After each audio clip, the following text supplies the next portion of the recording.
কথায় আছে, যিনি রাঁধেন তিনি চুলও বাঁধেন।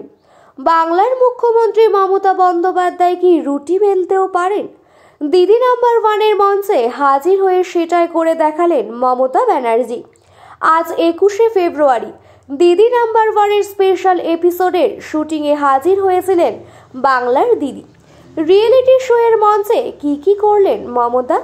এদিন দিদি নাম্বার ওয়ানের প্রতিযোগী হিসেবে উপস্থিত ছিলেন সৌরভ গাঙ্গুলির স্ত্রী ডোনা গাঙ্গুলি, গায়িকা শ্রীরাধা বন্দ্যোপাধ্যায়, অরুন্ধতী হোম চৌধুরীরা। তবে বিশেষভাবে নজর কাড়লেন মমতা ব্যানার্জি। এদিনের মঞ্চে বিশেষ অতিথি ছিলেন তিনি। রীতিমতো গল্প, রসিকতা আর আড্ডার মেজাজে এদিন শুটিং করেছেন মুখ্যমন্ত্রী। শুটিংয়ের জন্য এদিন ডুমুরজোলা ইনডোর স্টেডিয়ামে বেলা 12টা নাগাদ পৌঁছে গিয়েছিলেন মমতা ব্যানার্জি। তিনি আসবেন বলে সকাল থেকেই কড়া প্রহরার বন্দোবস্ত ছিল শুটিং ফ্লোরের বাইরে। প্রায় 2.5 ঘন্টা তিনি শুটিং সেটেই ছিলেন। শুটিংয়ের ফাঁকে ডোনা, অরুন্ধতী, শ্রীরাধাদের সঙ্গে গল্প করে সময় কাটিয়েছেন তিনি। খেলার সময় প্রতিযোগীদের এদিন লুচির লেচি বেলা এবং ভাজার কথা ছিল, কিন্তু লুচি ফুলকো হবে কিনা সেই আশঙ্কা দেখা দিয়েছিল প্রতিযোগীদের মনে। তাই শেষমেশ লুচির বদলে রুটি বেলার কথা বলা হয়।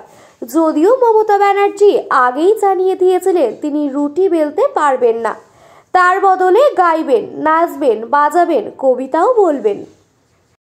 এরপর মমতাকে বাদ দিয়ে বাকি প্রতিযোগীরা রুটি বেলার প্রতিযোগিতায় যোগ দেন। ডোনার বেলার রুটি গোলাকৃতিতে শ্রেষ্ঠ হয়। মমতা প্রতিযোগিতায় অংশ না নিলেও রচনা তাকে রুটি বেলার অনুরোধ জানালে তিনি তা ফেলতে পারেন না। তবে পাল্টা রচনাকেই বলেন, আগে তুমি রুটি বেলে দেখাও। দিদির কথা ফেলতে পারেননি রচনা। রচনা আগে রুটি বেলে দেখালেন, তারপর মুখ্যমন্ত্রীও রুটি বেললেন। আনন্দ করে সম্পন্ন হয়েছে আজকের শুটিং। রাজ্যের মহিলাদের উজ্জীবিত করার জন্যই আজকের এই বিশেষ শো এর আয়োজন করা হয়েছিল।